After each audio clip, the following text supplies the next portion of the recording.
Hello aspirants, news today के आज के सेशन में आपका स्वागत है। न्यूज़ टुडे के आज के सेशन में हम 24 दिसंबर की हमारी जो महत्वपूर्ण खबरें रही हैं, उनके बारे में विस्तार से चर्चा करेंगे। तो चलिए जान लेते हैं आज की हमारी महत्वपूर्ण खबरें कौन-कौन सी हैं सबसे पहले। आज हमारी 5 जो न्यूज़ है, वो मेन होगी। जैसे कि एक जो है ब्लू बर्ड ब्लॉक 2 मिशन जो है, वो भारत के द्वारा प्रक्षेपित किया गया है। अमेरिका का ये एक सैटेलाइट था उसके बारे में जानेंगे। भारत में औद्योगिक पार्क की स्थिति क्या है, कितने हैं, उनके बारे में जानेंगे दूसरी न्यूज़ में। तीसरी न्यूज़ होगी हमारी कि आरबीआई द्वारा बैंकिंग प्रणाली में तरलता का समावेशन किया जा रहा है। अभी हाल ही में देखा हमने कि भारत में जो रुपया है वो काफ़ी कमज़ोर हो चुका है और डॉलर काफ़ी मजबूत हो चुका है। तो अब तरलता का समावेशन आरबीआई के द्वारा कैसे किया जाता है, इसके बारे में हम लोग बात करेंगे।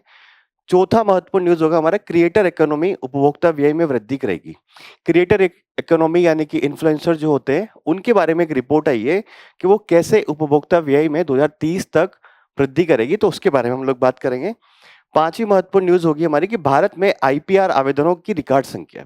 हाल ही में एक रिपोर्ट आई है, उसमें ये निकल कर आया है, भारत सरकार ने निकाली है कि भारत में इंटेलेक्चुअल प्रॉपर्टी राइट्स जो है वो काफ़ी ज़्यादा मात्रा में रजिस्टर्ड होने लग गए। यानी कि कहीं न कहीं हमारे यहाँ पे इनोवेशन की जो संस्कृति है वो बढ़ रही है धीरे-धीरे। साथ ही में कुछ शॉर्ट न्यूज़ की हम लोग बात करेंगे जो कि प्रीलिम्स के लिहाज से महत्वपूर्ण होती है। जैसे कि मुबारक अल कबीर बंदरगाह जो कि कुवैत में है, उसकी बात करेंगे। महासागर सिद्धांत क्या है भारत का, उसके बारे में बात करेंगे। आकाश एनजी मिसाइल जो है भारत की, वो क्या है, उसकी विशेषताएँ क्या है? सुबनसिरी लोअर जल विद्युत परियोजना ये कहाँ है और इसका टाइप क्या है, वो देखेंगे। हम्पी स्मारक के बारे में बात करेंगे। साथ ही साथ हम लोग बात करेंगे एक सुर्खियों में रहे आज हमारे व्यक्तित्व है स्वामी श्रद्धानंद सरस्वती की। तो चलिए शुरू करते हैं आज की पहली मुख्य खबर से। आज की हमारी पहली मुख्य खबर है LVM-3M6 जो है, देखिए इसमें ऐसा है, ये तो पूरा नहीं लिखा हुआ है, मतलब इसरो का LVM-3M6 मिशन ने ब्लू बर्ड ब्लॉक 2 मिशन, एक सैटेलाइट जो था उसको, उपग्रह जो था उसको लोअर अर्थ ऑर्बिट है वहां पे स्थापित किया। यानी कि जो एक्चुअली ये जो है LVM-3M6, ये जो है रॉकेट है और सैटेलाइट का नाम क्या है, ब्लू बर्ड ब्लॉक 2। तो LVM-3M6 जो है, देखिए LVM-3 जो है ये रॉकेट है, उसकी 6वीं उड़ान है, इसलिए इसके पीछे 6 लिखा हुआ है। और जो ये ब्लू बर्ड ब्लॉक 2 है, ये अमेरिका की कंपनी है AST स्पेस मोबाइल, उसका एक सैटेलाइट है। तो इसको इसरो के रॉकेट के द्वारा सफलतापूर्वक जो पृथ्वी की निम्न भू कक्षा होती है लोअर अर्थ ऑर्बिट, वहां पर स्थापित किया गया है। और ये इसरो के द्वारा किया गया तीसरा समर्पित व्यावसायिक मिशन है। यानी कि इसरो ने इसको सैटेलाइट को लॉन्च करने के लिए विदेशी कंपनी के साथ करार किया और कमर्शियल एक तरह से ये फ्लाइट थी इसरो की। अगला बात करते हैं और क्या है, देखिए अब इसमें जो मिशन के बारे में बताया गया कि एक्चुअली में ये कहाँ से लॉन्च हुआ है सैटेलाइट, तो हमारा सतीश धवन अंतरिक्ष केंद्र जो है श्रीहरिकोटा में, वहां से इसको प्रक्षेपित किया गया है। और ये जो मिशन है, ये जो पूरा है, ये न्यू इंडिया स्पेस लिमिटेड जो है भारत सरकार की कंपनी है, अंतरिक्ष जो विभाग है उसके अंतर्गत, उसके उसके द्वारा और अमेरिकन कंपनी जो है AST, उनके बीच में एक व्यावसायिक समझौता हुआ था। इसी कारण भारत ने सैटेलाइट को लॉन्च किया। अब यहाँ पे न्यू इंडिया स्पेस लिमिटेड के बारे में हल्का सा बताया हुआ है कि ये जो कंपनी है 2019 में रजिस्टर्ड हुई है और भारत का जो अंतरिक्ष विभाग है उसके अंतर्गत कार्य करती है और पूर्ण रूप से भारत सरकार के स्वामित्व वाली एक सरकारी कंपनी है। ये जो है एक्चुअली क्या है कि अगर कोई विदेशी कंपनी है उसको सैटेलाइट लॉन्च करवाना है इसरो से, तो उनके साथ करार करती है। यानी कि कहीं ना कहीं इसरो की एक तरह से व्यावसायिक शाखा है जो है, वो क्या है, न्यू इंडिया स्पेस लिमिटेड। ठीक है, आगे बढ़ते हैं। अब जो ये सैटेलाइट गया है इसके बारे में बात कर लेते हैं। ब्लू बर्ड ब्लॉक 2 वो क्या है, देखिए लोअर अर्थ ऑर्बिट जो है वहां स्थापित किया गया है। और लोअर अर्थ ऑर्बिट क्या होता है कि ये पृथ्वी की सतह से अपेक्षाकृत करीब 160 से 2000 या 1000 किलोमीटर की ऊंचाई पर होता है। उपग्रह द्वारा छवि लेने के लिए, फोटो अगर खींचने के लिए कोई सैटेलाइट लॉन्च कर रहे हैं तो लो अर्थ ऑर्बिट में भेजते हैं हम लोग। और अंतरराष्ट्रीय अंतरिक्ष स्टेशन जो है ISS, ये भी जो है वो लोअर अर्थ ऑर्बिट है, वहीं पे स्थित है। लगभग 400 से 500 किलोमीटर की ऊंचाई पर अंतरराष्ट्रीय अंतरिक्ष स्टेशन जो है वो स्थित है। तो ये जो सैटेलाइट भेजा गया है, ये क्या है कि ये जो उपग्रह होगा डायरेक्ट टू मोबाइल कनेक्टिविटी जो होती है वो प्रदान करेगा। और यह 4G और 5G में voice call, video call, text, streaming और डाटा की सुविधा जो है वो देगा। अमेरिका की कंपनी है तो अमेरिका के नागरिकों को मिलेगा, या फिर अगर वो किसी और को व्यावसायिक सेवा देती है किसी और देश को तो वो भी होगा, है ना। अब इसकी मुख्य विशेषताएं क्या है? देखिए इसमें एक 223 वर्ग मीटर का फेस्ड एरे लगा हुआ है। इतनी टेक्निकल डिटेल में आप मत जाइए।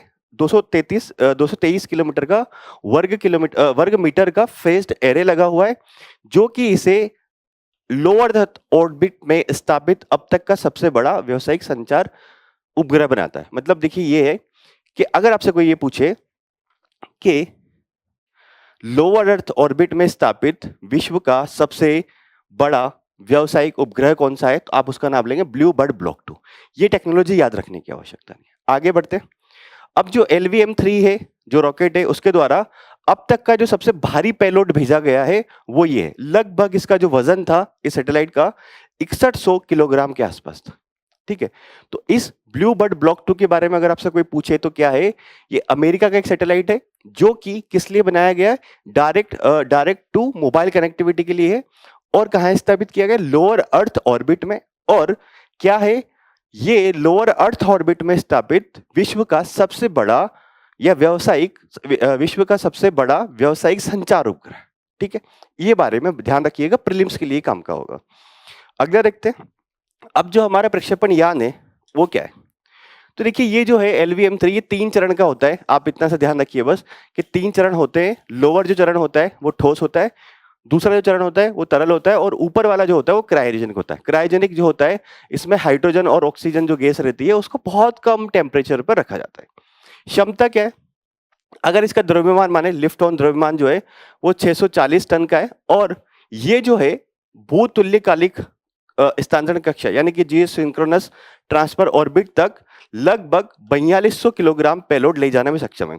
यानी कि जियोसिंक्रोनस ट्रांसफर ऑर्बिट तक अगर कोई सैटेलाइट भेजना है तो वहां तक तो ये 4200 किलोग्राम ले जाएगा। परंतु अगर हम कम हाइट पे भेज रहे तो हो सकता है ज्यादा वजन भी ले जाए।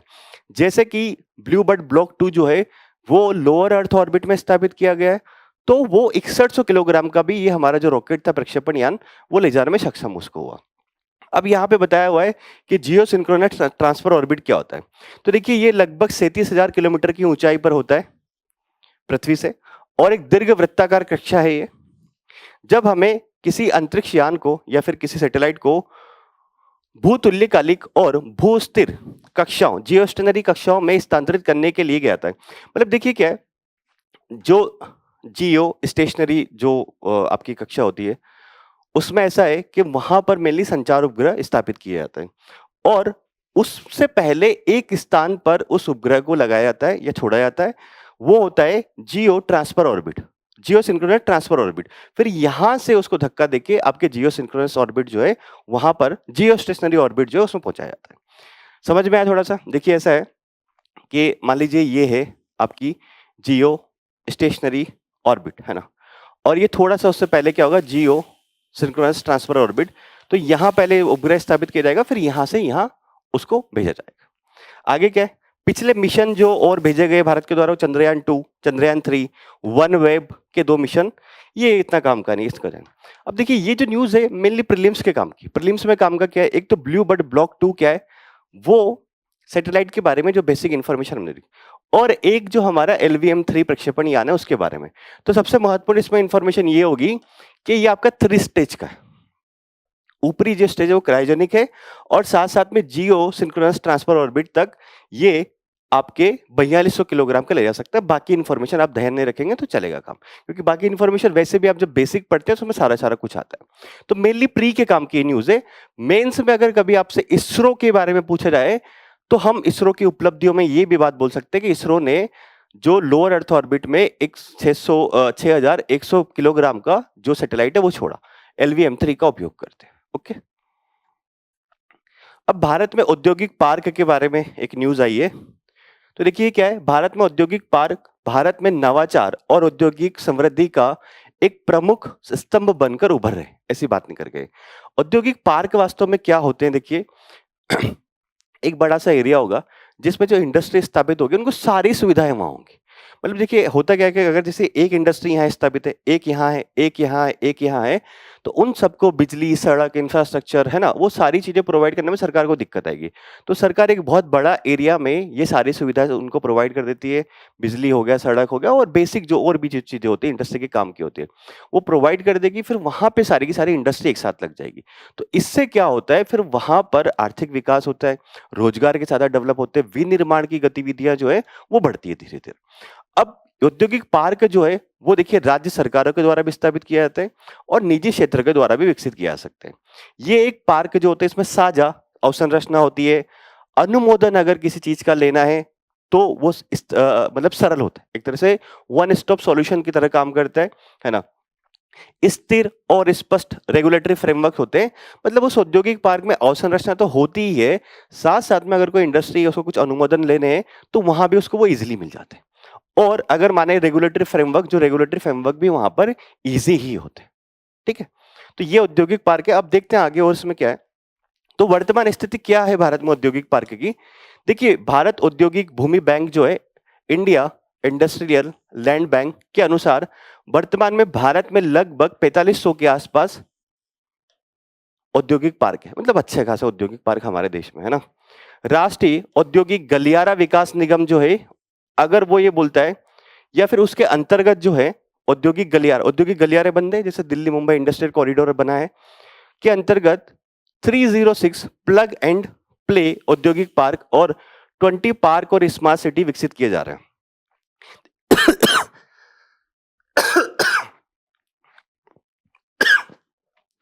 प्लग एंड प्ले औद्योगिक पार्क क्या है?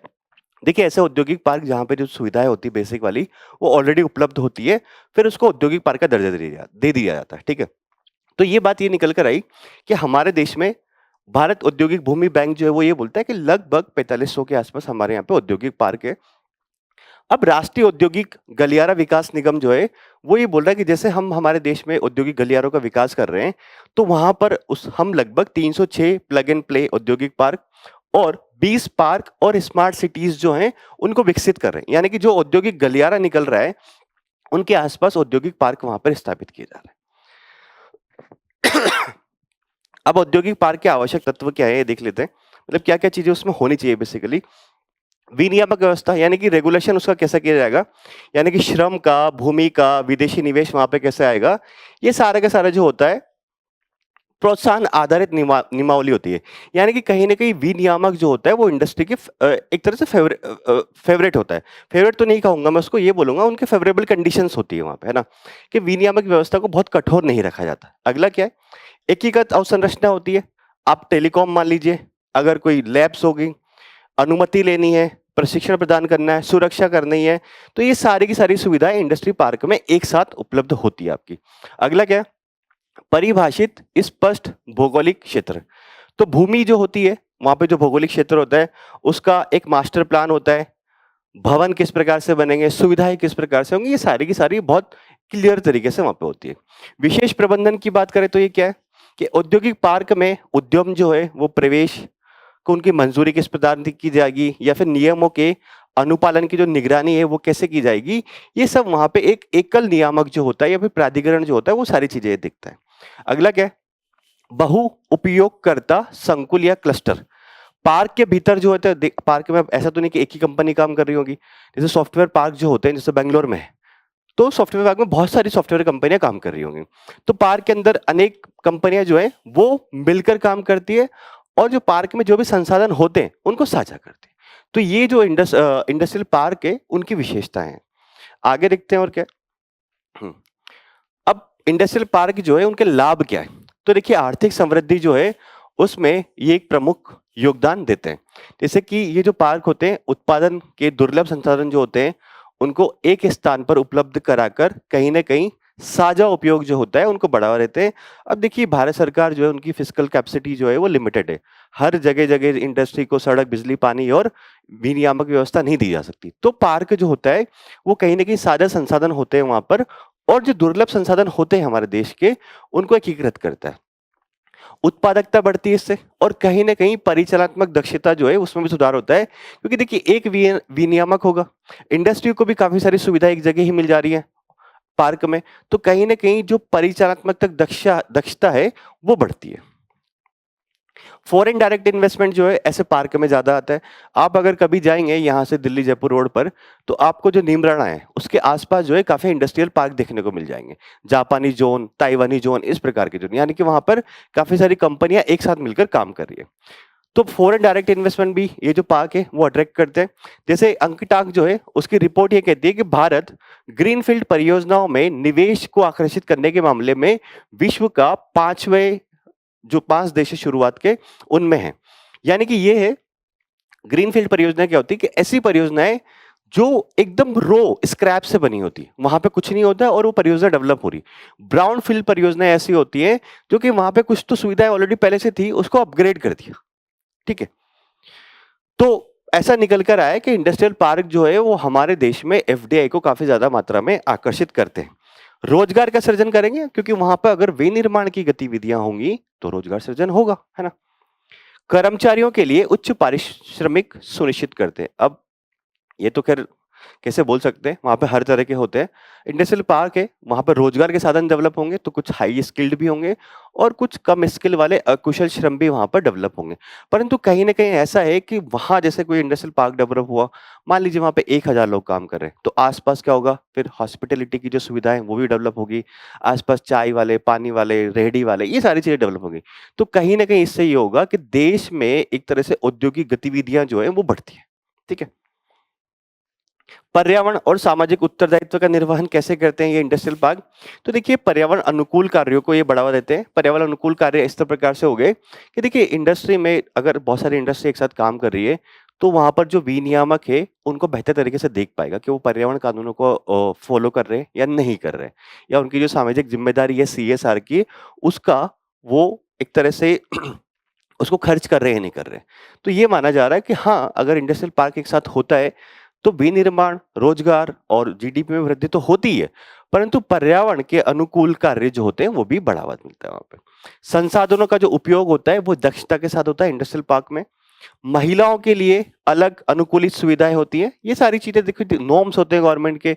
आजकल तो लेबर लॉज़ और काफ़ी सारी चीज़ें आ गई कि अगर कोई भी इंडस्ट्री है, तो उनको महिलाओं के लिए अलग से सुविधाएँ वहाँ पर डेवलप करनी पड़ेगी, है ना? कर्मचारियों के लिए स्वास्थ्य देखभाल की सुविधाएँ भी होती है। बहुत सारे ऐसे बड़े-बड़े पार्क्स होते हैं, जहाँ पे अंदर ही हॉस्पिटल होता है। उनके बच्चों के रहने के लिए या पढ़ने के लिए स्कूल होते हैं, है ना? वहाँ पे जिम की फैसिलिटीज़ होती है। अंदर ही एक मॉल होता है, जिसमें सारी खरीदारी की जा सकती है। तो सारी सुविधाएँ होती हैं। सुरक्षा व्यवस्था भी होती है। एक सिंगल एंट्री गेट होगा, जिसमें आप जाएँ, उसके बाद वो गेट का वहाँ पे सुरक्षा कर्मचारी ऑलरेडी रहते हैं। तो कर्मचारियों के लिए भी काफ़ी लाभदायक होता है ये। तो भारत सरकार क्या औद्योगिक पार्कों को बढ़ावा देने के लिए कुछ काम कर रही है? हाँ, कर रही है।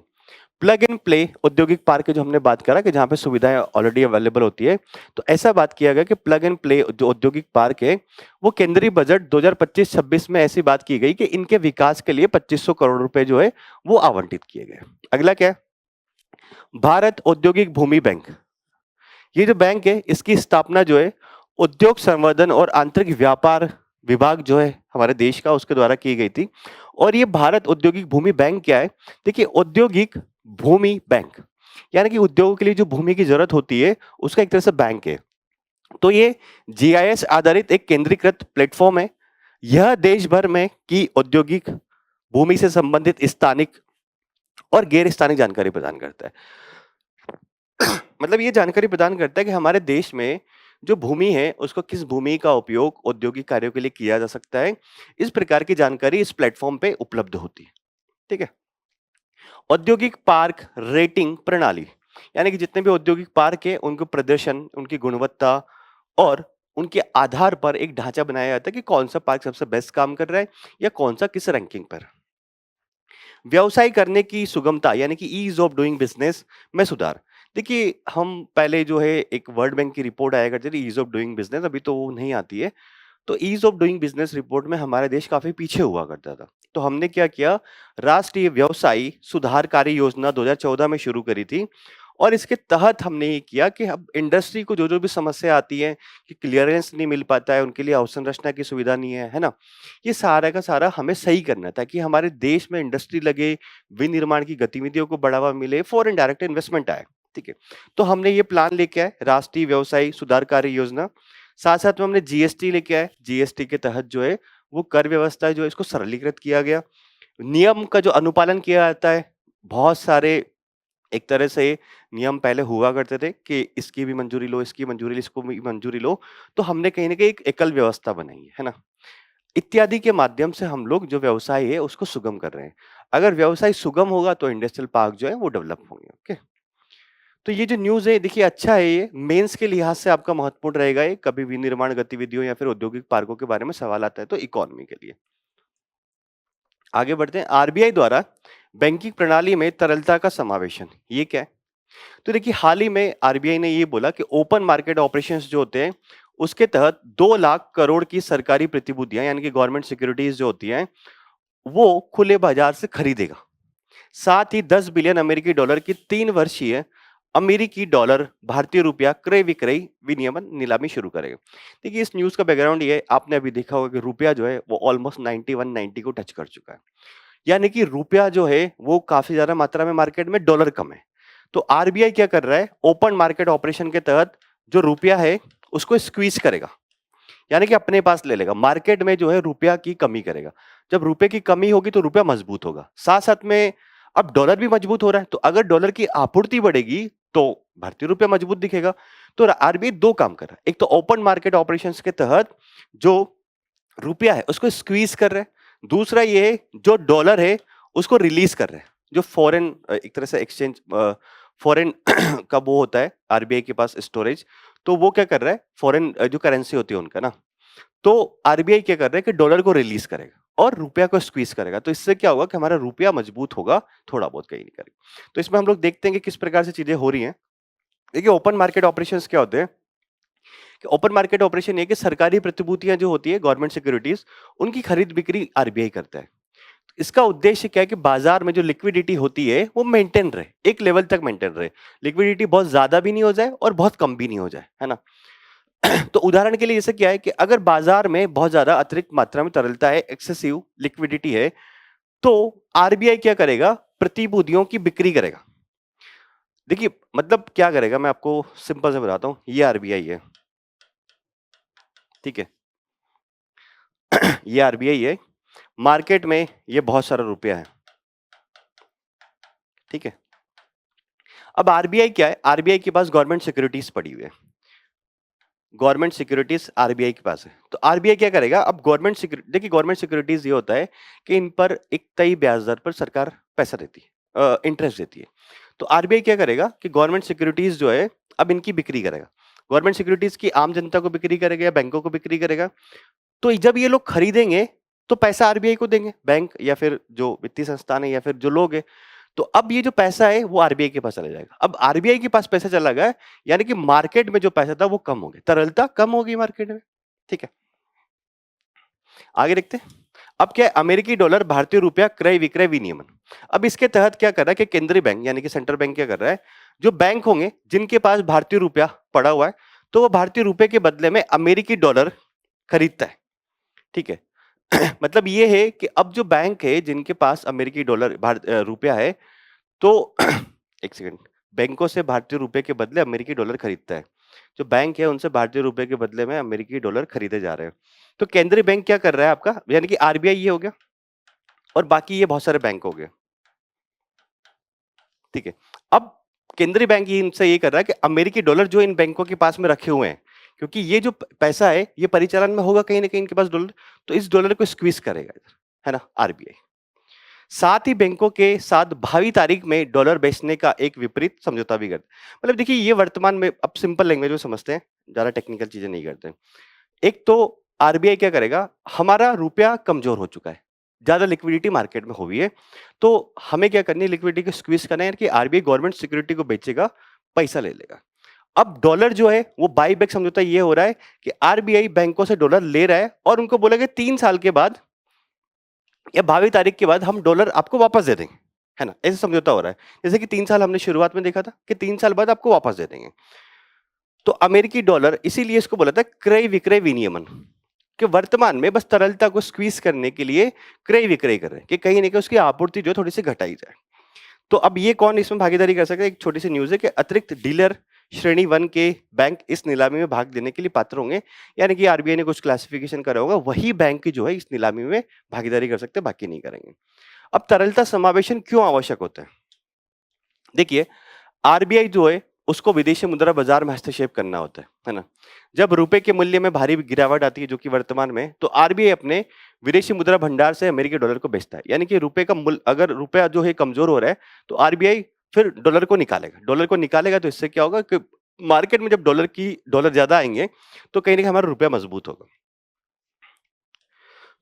ये डॉलर खरीदने के लिए बैंक आरबीआई को रुपए का भुगतान करते हैं। इससे बैंकिंग प्रणाली में तरलता कम हो जाती है। ठीक बात है। मजबूत ऋण वृद्धि। जब बैंक अधिक ऋण देते हैं, तो उनके पास मौजूद अधिशेष भंडार कम हो जाता है। मतलब देखिए, तरलता समावेशन इसलिए भी आवश्यक है कि जो बैंक है वो कहीं ना कहीं ऋण दे पाए। अगर बैंकों के पास पैसा है और वो ऋण दे रहे हैं, अगर मजबूत ऋण वृद्धि होगी, तो कहीं ना कहीं बैंकों के पास जो पैसा है वो कम रहेगा। तो इससे भी एक तरह से अधिशेष जो है वो बैंकों के पास कम हो जाता है। ये भी लिक्विडिटी उसके लिए काम आएगा। अन्य कारण क्या है? जैसे कि अग्रिम कर का कोई भुगतान कर दे रहा है। ठीक है, अग्रिम कर का भुगतान कर दे रहा है, तो इससे कहीं ना कहीं उसकी लिक्विडिटी कम हो जा रही है। भारतीय इक्विटी बाजार में विदेशी पोर्टफोलियो निवेशकों के द्वारा बड़े पैमाने पर भारतीय शेयरों की बिक्री। अगर ये जो एफपीआई है, ये भारतीय शेयरों की बिक्री करेंगे भारतीय शेयरों की, यानी कि क्या करेंगे? डॉलर की डिमांड करेंगे। डॉलर की डिमांड करेंगे तो इसकी वजह से भी ऐसा हो सकता है कि हमारा जो रुपया है वो कमजोर हो जाए। तो इसकी वजह से भी आरबीआई जो है वो हस्तक्षेप करता है। ठीक है, आगे बढ़ते हैं। हाँ, ये 3 चीजें होगी। अब देखिए, इसमें आपको जो मैं बात करता हूँ, मेनली ये जो न्यूज़ है प्रीलिम्स के काम की है, ये सबसे महत्वपूर्ण है, ये इसको ध्यान रखिए। ओपन मार्केट ऑपरेशंस क्या होते हैं? क्योंकि यूपीएससी ने पहले भी इसके बारे में सवाल पूछा हुआ है। ठीक है, बाकी ये मेंस के काम का इतना नहीं है। ओपन मार्केट ऑपरेशंस क्या होते हैं, ये आप सीधा ध्यान रखिए। इस न्यूज़ में मेन सबसे काम का ही है। अब भारत में आईपीआर आवेदनों की रिकॉर्ड संख्या। देखिए, पेटेंट डिजाइन एवं ट्रेडमार्क महानियंत्रक कार्यालय जो है, उसने वार्षिक रिपोर्ट 2024-25 जारी करी। उसने ये बोला कि भारत में बौद्धिक संपदा यानी कि आईपीआर प्रदेश से जुड़े प्रमुख रुझान क्या है, कितना आंकड़ा है भारत में आईपीआर से संबंधित, वो उसने जारी किया। तो वो आंकड़ों को देखते हैं। और ये जो मेनली जो न्यूज है, देखिए इसमें ऐसा तो कंटेंट नहीं है। हाँ, यहाँ जो ये कंटेंट है कि भारत सरकार क्या प्रयास कर रही है, ये हमारे मेंस के काम का है। बाकी तो कुछ आंकड़ा है कि भारत में कैसे इनोवेशन की संस्कृति जो है धीरे धीरे डेवलप हो रही है। तो भारत में आईपीआर आवेदन की क्या स्थिति है? तो भारत में देखिए, आईपीआर की प्राप्ति हेतु रिकॉर्ड संख्या में आवेदन किए गए। कुल आईपीआर आवेदनों की संख्या लगभग 7.5 7.5 लाख पहुंच गई है, जो कि 20% की वार्षिक वृद्धि को दर्शाता है। यानी कि पिछले साल से लगभग 20% इंक्रीज हुआ है। अब आईपीआर आवेदनों में ट्रेडमार्क हेतु आवेदन जो होते हैं उनकी संख्या सबसे ज्यादा है। ये एक प्रीलिम्स के काम की न्यूज हो सकती है कि जो आईपीआर के जितने भी आवेदन आते हैं उसमें सबसे ज्यादा मात्रा में क्या है? ट्रेडमार्क। क्योंकि इसमें देखिए 8 प्रकार के आपके आईपीआर होते हैं, उसमें ट्रेडमार्क सबसे ज्यादा भारत में आवेदन किए जा रहे हैं कि रजिस्टर्ड करने के लिए। तो ट्रेडमार्क की अगर बात करें तो लगभग 7.5 लाख में से 5.5 लाख से अधिक जो है वो ट्रेडमार्क के लिए। और दूसरे नंबर पे क्या है? दूसरे नंबर पे तो इसमें दिया नहीं है। ठीक है, तो पेटेंट के लिए आवेदन। अब पेटेंट जो है, ट्रेडमार्क 5.5 लाख के, पेटेंट जो है वो लगभग 1,10,000 से अधिक रही। इसमें निवासी भारतीय इंडियन रेजिडेंट्स के आवेदनों की हिस्सेदारी लगभग 61.9% यानी कि 62 के आसपास रही है। मतलब देखिए, ये जो पेटेंट है, जो पेटेंट ले रहे हैं, उसकी संख्या लगभग पिछले 1 साल में 1,10,000 रही, जिसमें से सबसे ज्यादा किसने किसने किए? इंडियन रेजिडेंट यानी कि भारत में निवास करने वाले लोगों ने। तो आवेदनों की संख्या इसमें कितनी है? 61.9%। यानी कि ये हो रहा है कि हमारे देश में कहीं ना कहीं नवाचार, रिसर्च एंड डेवलपमेंट में हम आत्मनिर्भरता प्राप्त कर रहे हैं, क्योंकि इंडियन रेजिडेंट यानी कि भारतीय निवासी जो है वो अधिक मात्रा में पेटेंट प्राप्त कर रहे हैं। यानी कि कहीं ना कहीं भारत में इनोवेशन की संस्कृति और रिसर्च एंड डेवलपमेंट बढ़ रहा है धीरे धीरे, है ना। आईपीआर की अन्य श्रेणियां क्या है? देखिए, ट्रेडमार्क के अलावा डिजाइन हो गया, कॉपीराइट हो गया, भौगोलिक संकेतक हो गया, आवेदनों की संख्या में वृद्धि है। मतलब इन सारे आवेदनों की संख्या में जो है वो वृद्धि देखी गई भारत। तो ये तो एक रुझान है। अब ये रुझान के बारे में तो आपको जितना फैक्ट याद रह जाए उतना याद रखिएगा, क्योंकि एग्जाम में पूछा नहीं जाएगा डायरेक्टली आपसे। अब ये कि आईपीआर वास्तव में होता क्या है, ये देखते हैं। देखिए, इंडिया इंटेलेक्चुअल प्रॉपर्टी राइट मतलब यही है कि आपका जो मस्तिष्क है उसने कोई सृजनात्मक कार्य किया है, तो उसको उपयोग करने का अनन्य अधिकार आपके पास होना चाहिए। आपने कोई नया गाना डेवलप किया, आपने कोई नई पुस्तक लिखी है ना, या फिर आपने कोई नया इनोवेशन कर दिया, तो उसका भौगोलिक नहीं, उसका कमर्शियल उपयोग जो है, उसका अधिकार भी आपके पास ही होना चाहिए। तो वही है कि मस्तिष्क के रचनात्मक कार्यों से जो भी डेवलप होता है, उसकी सुरक्षा प्रदान की जाए। ताकि देखिए, अगर ऐसा होगा कि मैंने एक नया गाना डेवलप करा, नई शायरी लिखी और उसको मैंने कमर्शियलाइज़ करा लिया और फिर मार्केट में उसको बेच दिया। तो अगर मुझे उसका कमर्शियलाइज़ेशन की वजह से फ़ायदा होगा, तो फिर मैं और प्रोत्साहित होऊँगा। तो ये मेरे अधिकारों का संरक्षण होना बहुत ज़रूरी है इसके लिए ना। तो वही इंटेलेक्चुअल प्रॉपर्टी राइट होते हैं। आईपीआर का प्रशासन भारत में कौन करता है? तो देखिए, आईपीआर का प्रशासन भारत में पेटेंट डिज़ाइन एवं ट्रेडमार्क महानियंत्रक के कार्यालय के द्वारा किया जाता है, जिसके द्वारा ही ये रिपोर्ट जारी करेगी। और ये जो कार्यालय है, ये केंद्रीय वाणिज्य और उद्योग मंत्रालय के उद्योग संवर्धन एवं आंतरिक व्यापार विभाग जो है उसके अंतर्गत काम करते हैं। यानी कि कॉर्पोरेट मिनिस्ट्री है, उसके अंतर्गत एक विभाग है, उद्योग संवर्धन एवं आंतरिक व्यापार विभाग। इस विभाग के अंतर्गत एक कार्यालय है, पेटेंट डिजाइन एवं ट्रेडमार्क महानियंत्रक, वो ये सारे कार्यों को देखते हैं। ठीक है। हालांकि कुछ बौद्धिक संपदा अधिकारों का प्रशासन जो है वो कुछ और करता है। जैसे कि पौधों की जो किस्म होती है, प्लांट प्लांट वेराइटीज से संबंधित आईपीआर जो है, वो कहीं न कहीं आपके इसका प्रशासन केंद्रीय कृषि और किसान कल्याण मंत्रालय है जो भारत सरकार का, उसके द्वारा किया जाता है। आगे बढ़ते हैं। अब सरकार ने बौद्धिक संपदा को बढ़ावा देने के लिए क्या-क्या प्रयास किए हैं? तो देखिए, राष्ट्रीय बौद्धिक संपदा जागरूकता मिशन, भारत सरकार ने बौद्धिक संपदा के सेंस में जागरूकता के मिशन एक लॉन्च किया हुआ है। इसका लक्ष्य है कि 10 लाख विद्यार्थियों को बौद्धिक संपदा के बारे में जागरूक करना। जब जागरूक होंगे तभी तो रजिस्टर्ड करा पाएंगे, है ना? अंतर्राष्ट्रीय सहयोग भारत के द्वारा किया जा रहा है। वो कैसे? कि भारत कई अंतर्राष्ट्रीय संधियां और समझौते जो हैं आईपीआर से संबंधित, उसमें शामिल है। जैसे कि यहाँ पे दिया हुआ है कि औद्योगिक डिजाइन से संबंधित एक लोकार्नो समझौता है, तो भारत इसमें शामिल है। ट्रेडमार्क से संबंधित एक वियना समझौता है, तो भारत में शामिल है। यानी कि भारत कहीं ना कहीं अंतर्राष्ट्रीय सहयोग भी कर रहा है आईपीआर को लेकर। अगला है, क्षमता निर्माण भी हम हमारे देश में कर रहे हैं। जैसे कि एक योजना चल रही है, उसका पूरा नाम है समग्र शिक्षा और अकादमिक क्षेत्र के लिए आईपीआर में शिक्षण और अनुसंधान के लिए योजना। मतलब इसका अर्थ ये है कि हमारे देश में जो उच्चतर शिक्षण संस्थान है, उसमें आईपीआर की जो शिक्षा है उसको एकीकृत किया जाए। उच्चतर शिक्षा संस्थानों में आईपीआर की जो शिक्षा है उसको एकीकृत करने के लिए भी हमने योजना चला रखी, ताकि क्षमता निर्माण हो सके देश में। आगे बढ़ते हैं। एक हमारी नीति है 2016 की बौद्धिक संपदा अधिकार, राष्ट्रीय बौद्धिक संपदा अधिकार नीति। इसके तहत तो हमने काफी सारे काम कर रहे हैं। जैसे कि बौद्धिक संपदा का सृजन कैसे हो, संरक्षण कैसे हो, उसका वाणिज्यीकरण को बढ़ावा देना, ये सारी की सारी चीजें इसमें की जा रही है। नीति है मतलब एक ब्रॉडर डॉक्यूमेंट होता है, उसी के तहत काफी सारी योजनाएं लाई जाती है, उसके तहत काफी सारे नियम लेके आए जाते हैं, है ना?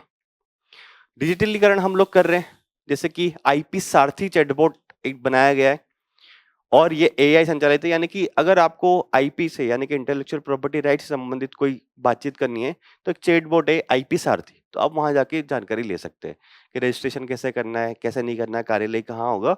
तो एक एआई संचालित चैटबॉट है। आपने देखा ही होगा चैटबॉट जो होता है, आप किसी भी वेबसाइट पे जाते हैं तो पूछते हैं आपसे कि how may I help you, उसी तरह का है ना? तो ये न्यूज हो गई हमारी बौद्धिक संपदा अधिकार को लेकर। नेक्स्ट न्यूज की बात करते हैं। क्रिएटर इकोनॉमी उपभोक्ता व्यय में वृद्धि करेगी। क्रिएटर मतलब आपने देखा होगा आजकल इंस्टाग्राम, यूट्यूब पे और भी जो सोशल मीडिया प्लेटफॉर्म है, उस पे लोग कंटेंट क्रिएट कर रहे हैं, तो उन्हीं क्रिएटर्स के बारे में बात आई है ना? तो ये बोला कि भारत की जो क्रिएटर इकोनॉमी है वो 2030 तक 1 ट्रिलियन अमेरिकी डॉलर से अधिक उपभोक्ता व्यय को गति प्रदान करेगी। मतलब ये कहना चाह रहा है, देखिए सिंपल शब्दों में समझते हैं कि जो इन्फ्लुएंसर होते हैं वो आपको सजेस्ट करते हैं ना कि इस कंपनी का क्रीम यूज कीजिए, इस कंपनी का बिस्किट यूज कीजिए, है ना? मतलब वो ब्रांड के साथ कोलैबोरेशन करते हैं और आपको जो है सजा नहीं, सलाह देते हैं, है ना? सलाह देते हैं कि आप ये चीज़ लीजिए। जैसे कि सेम हमारे जो विज्ञापन आया करते थे नॉर्मल टीवी में, न्यूज़पेपर में, अब कंटेंट क्रिएटर भी उन चीज़ों को प्रमोट कर रहे हैं। तो ये बात निकल कर आ रही है कि 2030 तक जो हमारी क्रिएटर इकोनॉमी है, 2030 तक 1 ट्रिलियन डॉलर का जितना उपभोग किया जाएगा, उसको कहीं न कहीं गति प्रदान करेगी उपभोक्ता व्यय को। यानी कि इन्फ्लुएंस करेंगे, हो सकता है कि आने वाले टाइम में मार्केटिंग का तरीका ही बदल जाए। अब जो इन्फ्लुएंसर है वो और ज़्यादा मार्केटिंग करे किसी चीज़ को लेके। जैसे कि आपने देखा होगा, अगर कोई जिम जाने वाला बॉडी बिल्डर है, तो वो जो आपके आते हैं, प्रोटीन्स जो आते हैं, उनका प्रचार करता है ना? हाल ही में एक बोस्टन कंसल्टिंग ग्रुप है, उसके द्वारा ये रिपोर्ट निकाली गई है कि भारत में वर्तमान में 20 से 25 लाख सक्रिय कंटेंट क्रिएटर है। हो सकता है आप में से भी कोई हो इसमें। ये क्रिएटर लगभग 350 से 400 डॉलर बिलियन डॉलर के उपभोक्ता व्यय को प्रभावित कर रहे हैं। यानी कि इतना उपभोक्ता अगर हमारे देश में उपभोग हो रहा है, तो वो कहीं न कहीं ये जो 20 से 25 लाख कंटेंट क्रिएटर हैं, उनके द्वारा प्रभावित हो रहा है। कि ठीक है, देखिए ऐसा ही होता है कि पहले के टाइम पे हुआ ये हुआ करता था कि जैसे नेता-अभिनेता जो हुआ करते थे। अभिनेता जो है वो बोला करते थे, प्रचार-प्रसार करा करते थे कि ये चीज़ अच्छी है, तो आप उस चीज़ को लिया करते थे। अब इन्फ्लुएंसर भी वो चीज़ करने लग गए, ठीक है? तो यही बात बोल रहे हैं कि जो कंटेंट क्रिएटर है, वो लगभग भारत में 350 से 400 बिलियन अमेरिकी डॉलर जो है उसका जो इतना अगर कोई उपभोक्ता व्यय हो रहा है, उसको प्रभावित कर रहे हैं। और यही आंकड़ा 2030 तक जो पहुँचकर लगभग $1 ट्रिलियन हो जाएगा, ऐसा बोस्टन कंसल्टिंग ग्रुप बोल रहा है। ऐसा इस कारण क्योंकि लगभग 30% उपभोक्ता खरीदारी निर्णय लेते समय इन क्रिएटर की सलाह या रिव्यू से प्रभावित होते हैं। ये हो रहा है कि लगभग 30% उपभोक्ता यानी कि 100 अगर लोग अभी खरीदारी कर रहे हैं तो 30 लोग इन्फ्लुएंस हो रहे हैं इन क्रिएटर्स से कि इन्होंने क्या रिव्यू दिया इसके बारे में या उनकी सलाह क्या रही इस प्रोडक्ट के बारे में। आप अगर देखा होगा आपने जो नई जनरेशन है, मतलब हम लोग तो सभी नई जनरेशन वाले हैं, बट और जो अभी आ रहे हैं वो काफ़ी ज़्यादा इन्फ्लुएंस होते हैं इन सब चीज़ों से, कि वो जो कंटेंट क्रिएटर है उसने ऐसा कपड़ा पहन रखा था तो हम भी ऐसा पहनेंगे, वो ऐसी चीज़ यूज़ कर रहा है तो हम भी ऐसे ही करेंगे, उसने उसके बारे में ये बोल दिया, है ना? तो ये सब चीज़ें होती हैं। अब और क्या है इसके मेन पॉइंट?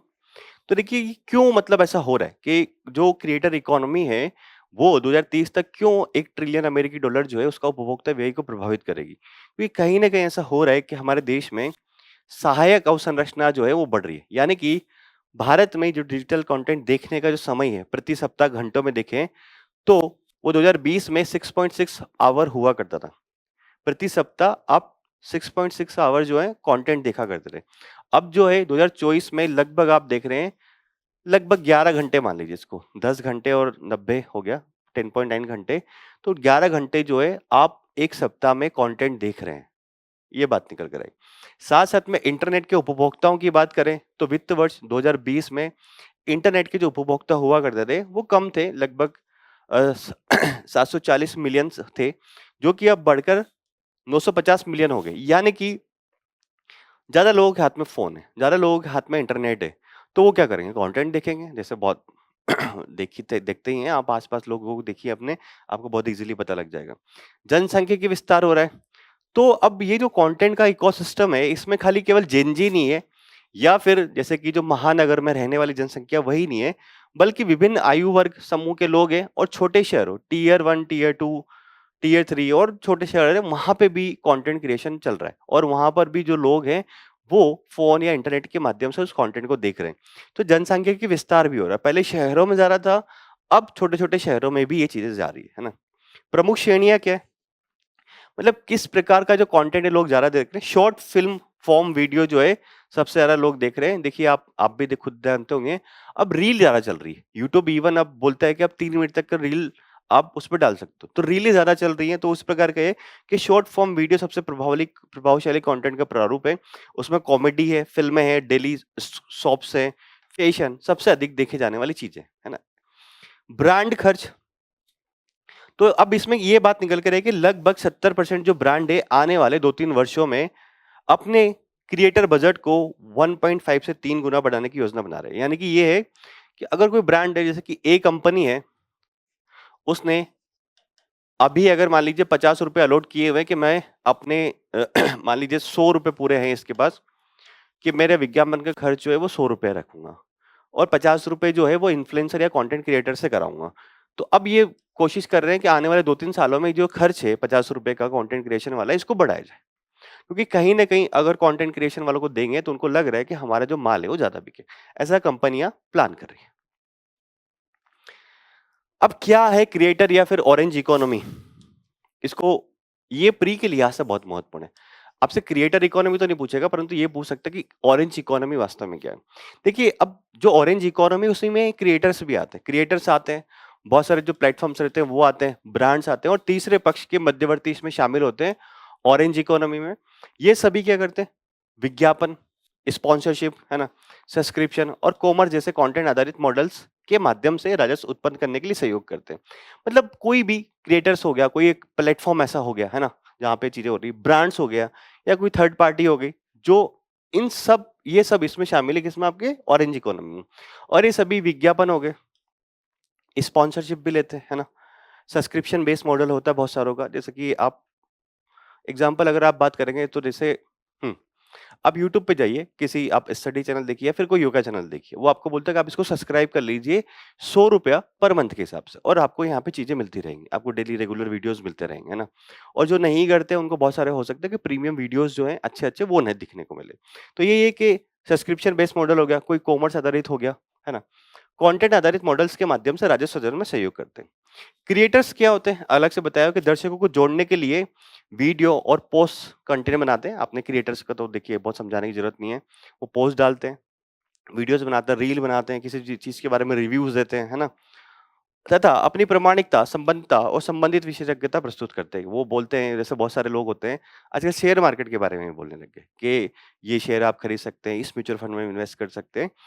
तो कंटेंट क्रिएटर्स का कॉन्सेप्ट आप समझ गए होंगे, है ना? ज़्यादा समझाने की ज़रूरत नहीं है, क्या क्रिएट करते हैं लोग ना और अब लोग उनसे इन्फ्लुएंस हो रहे हैं, है ना? परंतु कहीं न कहीं देखिए ऐसी बात भी है, बहुत सारी चीज़ें नेगेटिव चीज़ें भी होती हैं। हाल ही में जैसे मैंने एक एग्ज़ाम्पल सुना था कि सोशल मीडिया पे एक फेक स्टोरी गढ़ी गई, एक माँ-बाप बनाए गए और एक बच्चा है जो उसको बहुत बीमार दिखाया गया, है ना? और फेक माँ-बाप वो रोते हुए वीडियो ऐसा बना लिया गया, कुछ 2-3 लोगों ने, शरारती तत्वों ने, है ना? ऐसा वीडियो जो कंटेंट क्रिएटर्स हैं। और उन्होंने अपनी वीडियोज़ को पोस्ट किया कि ये जो बच्चा है ये बहुत बीमार है, इसकी डेथ हो सकती है, इसके लिए पैसे इकट्ठे करने हैं। और लाखों रुपए से लोगों से एक तरह से क्राउड फंडिंग के माध्यम से पैसे ले लिए। तो ये भी गलत भी है चीज़ें, है ना? क्योंकि इनके ऊपर कोई नियंत्रण तो फिलहाल है नहीं ऐसा। अब ये क्रिएटर इकोनॉमी के बारे में महत्व क्या है? देखिए आर्थिक समृद्धि इससे हो रही है। कैसे? जैसे यूट्यूब जो है वो ये बोलता है कि क्रिएटिव इकोसिस्टम ने 2024 में जो पूरा क्रिएटिव इकोसिस्टम है भारत का उसने 2024 में भारत की जीडीपी में 16,000 करोड़ रुपए जो है उसका योगदान दिया है। तो कहीं न कहीं आर्थिक समृद्धि में भी ये योगदान दे रहे हैं। रोजगार और नवाचार के साधन के रूप में बन रहे हैं। यूट्यूब और इंस्टाग्राम जैसे प्लेटफ़ॉर्म्स पर मौद्रीकरण मोनेटाइज़ हो जाता है। अगर आपके कुछ एक जैसे यूट्यूब पे 1000 सब्सक्राइबर हो गए और कुछ वॉच आवर्स हो जाते हैं तो आपका मोनेटाइज़ हो जाता है। फिर आपको पैसे मिलने लग जाते हैं। के माध्यम से अवसरों के माध्यम से इन्फ्लुएंसर, संपादकों, आईटी पेशेवरों आदि को आजीविका प्रदान करते हैं। मतलब जो लोगों को एक नया तरीका निकल रहा है ना? बहुत सारे मेरे से एक नाम याद आ रहा है फेमस सा, आपने शायद सुना होगा, उत्तराखंड में सौरभ जोशी करके, है ना? जिसकी शादी जो अभी हुई थी उसमें पुष्कर सिंह धामी जो वहाँ के सीएम है वो भी गए थे। तो उन्होंने कुछ 2017 के आस-पास कंटेंट क्रिएशन शुरू किया था और अब वो एक काफ़ी बड़ी हस्ती बन चुके हैं, है ना? उनके काफ़ी ज़्यादा फॉलोअर्स हैं।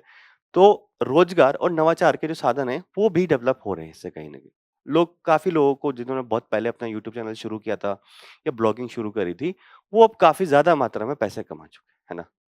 अभी तो थोड़ा टफ हो गया क्योंकि इनकी एल्गोरिदम थोड़ी टफ होने लग गई है, परंतु पहले था ईज़ी, है ना? अब चुनौतियाँ क्या है कि जैसे मौद्रीकरण का अस्थिर अवसर, हो सकता है किसी का चैनल चल जाए, किसी का नहीं चले। एल्गोरिदम जो होती है प्लेटफ़ॉर्म्स की, यूट्यूब की, इंस्टाग्राम की, वो एल्गोरिदम तो बहुत सारे लोगों को समझ ही नहीं आता कि एल्गोरिदम वास्तव में काम कैसे करती है।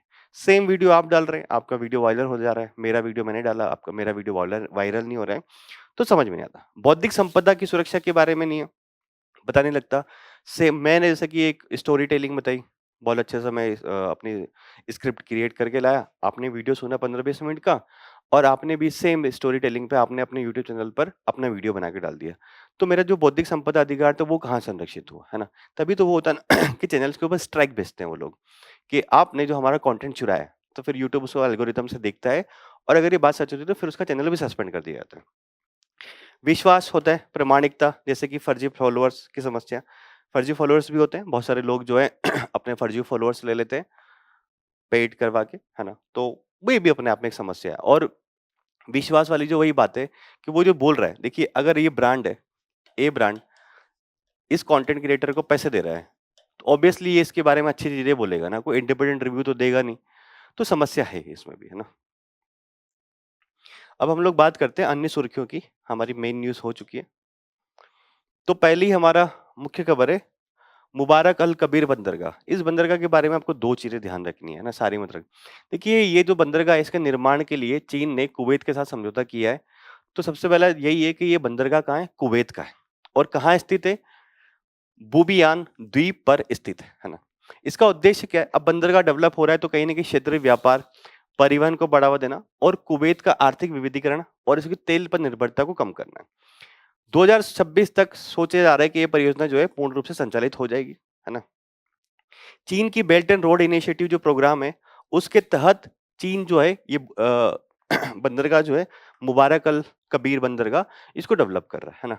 चीन की जो बेल्ट एंड रोड इनिशिएटिव उसके बारे में थोड़ा बताया कि 2013 में शुरू किया गया था।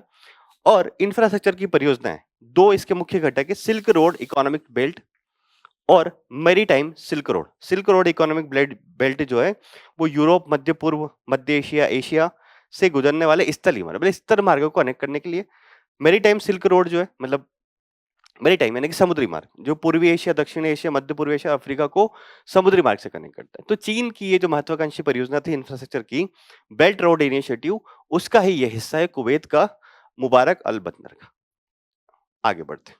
महासागर डॉक्ट्रिन डॉक्ट्रिन ये क्या है? देखिए, हाल ही में श्रीलंका में चक्रवात आया, उसका नाम था दितवा। तो चक्रवात से श्रीलंका के लोग प्रभावित हुए, तो भारत ने वहां पे उनको कुछ एड प्रदान किए, कुछ पैसे प्रदान किए, है ना। तो ये जो था कि भारत की जो घोषणा है वो महासागर जो डॉक्ट्रिन है या उसकी जो नीति है उसके अनुकूल है। तो महासागर क्या है? Mutual and holistic advancement for the security and the growth growth across region, क्षेत्र में सुरक्षा और विकास के लिए पारस्परिक एवं समग्र उन्नति भारत का जो डॉक्ट्रिन है उसके तहत है ना। तो देखिए, महासागर का सिद्धांत क्या है? पहले हम सागर चला रहे थे 2015 से, उसका ये था कि आसपास के जो देश है उनकी सिक्योरिटी के बारे में हम लोग एक दूसरे से बात करेंगे।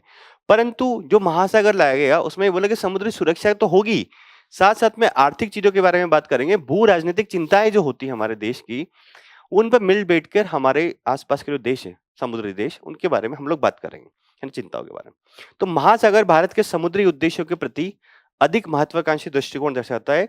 इसका अर्थ है कि विशाल महासागर से स्पष्ट है, मैंने महासागर मतलब बड़ा महासागर। देखिए, सिंपल बात करते हैं ना, 2015 में सागर डॉक्ट्रिन लाया गया था ताकि भारत के आसपास के जो समुद्री देश हैं उनके साथ समुद्री सुरक्षा के बारे में डायलॉग किया जा सके और एक दूसरे की सहायता की जा सके। अब महासागर को सागर को भारत ने महासागर में एक्सटेंड कर दिया और ये बोला कि अब समुद्री सुरक्षा तो है ही, साथ साथ में हम आर्थिक और जो क्षेत्र की समान भू राजनीतिक चिंताएं उसके बारे में भी बातचीत करेंगे। ठीक है, तो ये आपका सागर डॉक्ट्रिन भी यहाँ पे लिखा हुआ है, कुछ खास नहीं, वही बात 2015 में था। इसका फुल फॉर्म था security and growth for all in the region, क्षेत्र में सभी के लिए सुरक्षा और सभी के लिए विकास, है ना। ये 5 स्तंभों के माध्यम से भारत की समुद्री सुरक्षा में सुधार करता है। सुरक्षा सहयोग, व्यापार एवं आर्थिकीकरण, क्षमता निर्माण, आपदा प्रबंधन और सतत विकास, कनेक्टिविटी और अवसंरचना। ठीक है, ये महासागर सागर हम लोगों ने बहुत बार डिस्कस किया, बहुत डिटेल में, है ना। अगर आप डेली वीडियो देखते होंगे तो आपको ये समझ में आएगा कि बहुत सारी चीजें अब रिपीटेड होने लग गई है। अगर आप 2 महीने का वीडियो देख लेंगे तो कुछ कुछ चीजें रिपीट होती हैं क्योंकि न्यूज में बार बार वो आती है। अंतर्राष्ट्रीय नागर विमानन संगठन परिषद क्या है? तो हाल ही में जो परिषद है इसका सदस्य भारत वापस से नियुक्त हुआ 2025 से 28 के बीच में। तो ये परिषद क्या है? तो आईसीएओ एक शासी निकाय है, मतलब आईसीएओ जो है अंतर्राष्ट्रीय नागर विमानन संगठन जो है उसकी परिषद है, तो उसका शासी निकाय है। यह सचिवालय की देखरेख और विशेषकर तब जब सभा असेंबली का सत्र नहीं चल रहा होता है तब ये परिषद काम करती है। यानी कि जो परिषद है वो अंतर्राष्ट्रीय नागर विमानन संगठन है उसका सचिवालय देखता है। साथ साथ में अगर इस संगठन का सभा नहीं चल रही है तो उस टाइम पर ये काम देखेगा। तो निरंतर एक तरह से निर्णय लिया जा सकते हैं, आईसीओ के माध्यम से निरंतर राजनयिक और तकनीकी निर्णय लेने के लिए जिम्मेदार है। इसमें लगभग 36 मेंबर होते हैं जिन्हें आईसीओ सभा की बैठक के दौरान यानी कि जब आईसीओ की सभा की जो बैठक होती है उसमें 193 मेंबर्स जो है वो चुनते हैं इन 36 देशों को। ठीक है, और इनका कार्यकाल जो होता है वो 3 साल का होता है। अब जो अंतर्राष्ट्रीय नागर विमानन संगठन है ये क्या है? देखिए, ये यूएन की एक स्पेशल एजेंसी है। ठीक है, इसकी स्थापना 1944 में शिकागो कन्वेंशन, अगर कुछ ध्यान रखना है तो ये याद रखिएगा कि शिकागो कन्वेंशन के तहत हुई थी और भारत सहित इसमें लगभग 193 मेंबर्स है ना, और भारत तो संस्थापक मेंबर होते ही है। हवाई परिवहन जो भी होता है उससे संबंधित सारी गतिविधियां जो है इंटरनेशनल लेवल पर अंतर्राष्ट्रीय नागर विमानन संगठन हैंडल करते हैं। ठीक है, आकाश एनजी मिसाइल, आकाश मिसाइल है उसका नेक्स्ट जनरेशन, एनजी यानी कि नेक्स्ट जनरेशन। तो हाल ही में डीआरडीओ ने आकाश एनजी मिसाइल प्रणाली के मूल्यांकन परीक्षणों को सफलतापूर्वक पूरा किया। तो आकाश न्यू जनरेशन मिसाइल के बारे में देख लेते हैं। देखिए, एक तो ये सरफेस टू एयर मिसाइल है। इसे विभिन्न प्रकार के हवाई खतरों से तीव्र गति, कम ऊंचाई, लंबी दूरी से ऊंचाई वाले लक्ष्यों को नष्ट करने के लिए डिजाइन किया, मतलब सारे लक्ष्यों को डिजाइन। विकास किसने किया? डीआरडीओ ने। डीआरडीओ ने भारत इलेक्ट्रॉनिक्स लिमिटेड बीईएल के साथ मिलकर किया, यानी कि डीआरडीओ और बीईएल ने दोनों ने मिलकर इसको बनाया है। विदेशक है, स्वदेशी रेडियो फ्रीक्वेंसी सीकर से सुरक्षित सुरक्षित मतलब उसके अंदर है, सुसज्जित है। यह एक ठोस रॉकेट मोटर द्वारा संचालित होती है। 3 बात ध्यान रखिएगा, 2 बात, surface to air, DRDO plus BEL, और खास नहीं, क्योंकि ये मिसाइल बहुत पहले की, ऐसा कुछ नया नहीं है, नेक्स्ट जनरेशन, बस उसका एडवांस वर्जन बनाया जा रहा है। सुबनसिरी लोअर जल विद्युत परियोजना है ना, तो हाल ही में केंद्रीय विद्युत आवासन और शहरी कार्य मंत्री ने 2000 मेगावाट की सुबनसिरी लोअर जल विद्युत परियोजना की यूनिट 2 यानी कि 250 मेगावाट की वाणिज्यिक संचालन का उद्घाटन किया। तो ये क्या है, पहला फैक्ट इसके बारे में, भारत की सबसे बड़ी जल विद्युत परियोजना है, ये ध्यान रखना है, सुबनसिरी। इसमें लगभग देखिए कितनी इकाइयां यहाँ टोटल नहीं, प्रत्येक 8 इकाइयां हैं, जो कि हर इकाई 250 मेगावाट की, इसलिए 2000 मेगावाट की भारत की सबसे बड़ी जल विद्युत परियोजना है ये, है ना। इसे रन ऑफ द रिवर योजना है ये। रन ऑफ द रिवर ये होता है कि जैसे कि देखिए ये पानी ऐसे आ रहा है, थोड़े टाइम इसको रोकेंगे और टरबाइन चलाएंगे, फिर छोड़ देंगे, परमानेंटली पानी को नहीं रोका है। Run of the river, river चलती रहेगी, है ना। तो इसके बारे में सबसे महत्वपूर्ण चीज, भारत की सबसे बड़ी जल विद्युत परियोजना रन ऑफ द रिवर है। साथ साथ में इसका क्रियान्वयन किसके द्वारा किया जा रहा है, NHPC, national hydrological power corporation private limited, जो उसके द्वारा किया जा रहा है, भारत सरकार का एक उपक्रम है। अब ये है का एक महत्वपूर्ण बात और, अरुणाचल और असम की सीमा पर उत्तरी लखीमपुर में स्थित है, और सुबनसिरी जो क्या है, वो ब्रह्मपुत्र की एक प्रमुख सहायक नदी है। ये ज्योग्राफी के लिहाज से भी ध्यान रखना, ये जो फैक्ट मैंने अंडरलाइन किए वो याद रखने प्री के लिए, बाकी नहीं। सबसे बड़ी run of the river NHPC द्वारा, एंड सुबनसिरी ब्रह्मपुत्र की नदी, सहायक नदी, है ना। हम्पी स्मारक समूह, ये भी बहुत बार डिस्कस हो चुका है। तो हाल ही में हमारे केंद्रीय मंत्री है, वित्त मंत्री, उन्होंने बोला कि हम्पी जो है उसके संरक्षण की स्थिति बहुत अच्छी नहीं है। तो हम्पी के बारे में बात करें तो मुख्य रूप से विजयनगर साम्राज्य जो 14वीं से 16वीं शताब्दी के बीच में रहा, उसकी राजधानी था। इसकी अवस्थिति कर्नाटक के विजयनगर जिले में और तुंगभद्रा नदी के बेसिन में, यानी कि ये तुंगभद्रा नदी के तट पर स्थित है, ऐसा यूपीएससी सवाल पूछ चुका है एक बार। महत्वपूर्ण स्मारक अगर बात करें हम्पी में कौन कौन से, तो कृष्ण मंदिर है, नरसिंह मंदिर है, गणेश मंदिर है ना, हेमकूट मंदिरों का समूह है, अच्युत राय मंदिर परिसर है, विट्ठल मंदिर परिसर है। अब विट्ठल मंदिर परिसर है जो ये महत्वपूर्ण माना जाता है। इस समूह की सबसे उत्कृष्ट और अलंकृत संरचनाएं तथा विजयनगर मंदिर स्थापत्य कला के चरमोत्कर्ष की प्रतिनिधित्व करती है। हम्पी को 1986 में यूनेस्को की वर्ल्ड हेरिटेज साइट में भी शामिल किया गया। ठीक है, तो हम्पी विजयनगर साम्राज्य की राजधानी और तुंगभद्रा नदी के तट पर, ये तो इससे तो सवाल पूछ लिया यूपीएससी ने। अब यहाँ पे कौन कौन से मंदिर है वो थोड़ा सा देख लीजिएगा, और 1986 में यूनेस्को की वर्ल्ड हेरिटेज साइट में शामिल किया गया। तंजावुर पेंटिंग्स, तंजावुर पेंटिंग्स, डाक विभाग ने भगवान राम की तंजावुर पेंटिंग्स को बेंगलुरु से अयोध्या, मतलब तंजावुर पेंटिंग में बनाया गया था, और भगवान राम की प्रतिमा, राम की पेंटिंग, उसको फिर बेंगलुरु से अयोध्या पहुंचाया डाक विभाग ने। तो एक शास्त्रीय कला है भारत की तंजावुर पेंटिंग, इसका नाम तमिलनाडु का जो तंजावुर शहर है उसके नाम पर रखा गया है। और तंजावुर क्या था उस टाइम पे, जो चोल साम्राज्य था उसकी राजधानी थी, संगम काल में चोल साम्राज्य था उसकी राजधानी था। यह कला चोल शासकों के द्वारा, विजयनगर के टाइम पे नायकों के द्वारा, मराठा शासकों के द्वारा संरक्षण दी गई और फली फूली उस टाइम पे। इसे प्रमुख विशेषता यानी कि इसे पलगाई पदम भी कहा जाता है। इसका अर्थ है कास्ट फलक पर चित्रकारी, क्योंकि इस लकड़ी की पट्टिका को तैयार किया। देखिए ये जो चित्रकारी होती है, जो लकड़ी की जो पट्टिका होती है उसके ऊपर तैयार की जाती है, इसलिए इसको मतलब कास्ट यानी लकड़ी होता है, कास्ट फलक पर चित्रकारी की जाती है ना। इन चित्रों को कांच के मोतियों, अर्धकीमती रत्नों, पत्थरों, जीवंत प्राकृतिक रंगों और सोने के वर्क यानी कि गोल्ड फॉइल से सजाया जाता है। इसे एक त्रिआयामी प्रभाव उत्पन्न करते हैं। लकड़ी का पट्टा लिया, उस पे पहले आकृति उकेर ली, फिर उसको सजाया जा रहा है किस किस के माध्यम से, मोती, अर्धकीमती पत्थर, गोल्ड फॉइल इत्यादि के माध्यम से, क्योंकि एक 3D उसमें स्ट्रक्चर दिखने लगता है। यह चित्रकारी देवी देवताओं के भव्य और विस्तृत चित्रण के लिए विख्यात है, और इसको जीआई टैग भी प्राप्त हो चुका है। किसको? आपके तंजावुर पेंटिंग्स को। ठीक है, राष्ट्रीय विज्ञान पुरस्कार हाल ही में भारत के राष्ट्रपति के द्वारा दिए गए, तो उनके बारे में बात कर लेते हैं। उद्देश्य क्या है? देखिए विज्ञान पुरस्कार दिए जा रहे हैं मतलब क्या है, जो साइंस एंड टेक्नोलॉजी के क्षेत्र में जो रिसर्चर है या भारत के वैज्ञानिक जो काम कर रहे हैं, उनको एक तो प्रोत्साहन प्रदान करना और किसी को पुरस्कार मिलता है तो बाकी लोग जो हैं, वो भी इस फ़ोल्ड फ़ील्ड में आने के लिए प्रोत्साहित होते हैं। तो वही है। विज्ञान प्रौद्योगिकी और प्रौद्योगिकी आधारित नवाचार के विविध क्षेत्रों में वैज्ञानिकों, प्रौद्योगिविदों, नवप्रवर्तकों द्वारा किए गए उत्कृष्ट और प्रेरणादायक योगदान के लिए उन्हें सम्मानित करना, इसके लिए राष्ट्रीय विज्ञान पुरस्कार शुरू किया गया था। पात्रता क्या है? सरकारी हो सकता है, निजी संगठन हो सकता है, उसमें कार्यरत सभी वैज्ञानिक, प्रौद्योगिकीविद और नवाचारकर्ता इसके लिए पात्र है। इसके लिए विदेशों में रहने वाले, ये थोड़ा सा काम का है, विदेशों में रहने वाले भारतीय मूल के व्यक्ति भी पात्र है, जिनके असाधारण योगदान से भारतीय समुदाय या समाज को लाभ पहुंचा हो। क्या समझे? भारत के लोग सरकारी हो निजी हो तो है ही सही, परंतु अगर भारत से बाहर रहने वाला कोई भारतीय मूल का इंसान है, उसने भी ऐसा कुछ रिसर्च किया है जिससे कि भारतीय समुदाय या समाज को फायदा हुआ है, तो उसको भी ये पुरस्कार प्रदान किया जा सकता है। ये एक इंपॉर्टेंट पॉइंट है। 4 श्रेणियों में दिया जाता है। एक तो होता है विज्ञान रत्न, जो कि आजीवन उपलब्धि के लिए दिया जाता है। दूसरा हो गया विज्ञान श्री, अगर किसी क्षेत्र में विशिष्ट योगदान किया तो विज्ञान श्री दिया जाएगा। विज्ञान युवा शक्ति स्वरूप भटनागर युवा वैज्ञानिकों को दिया जाता है।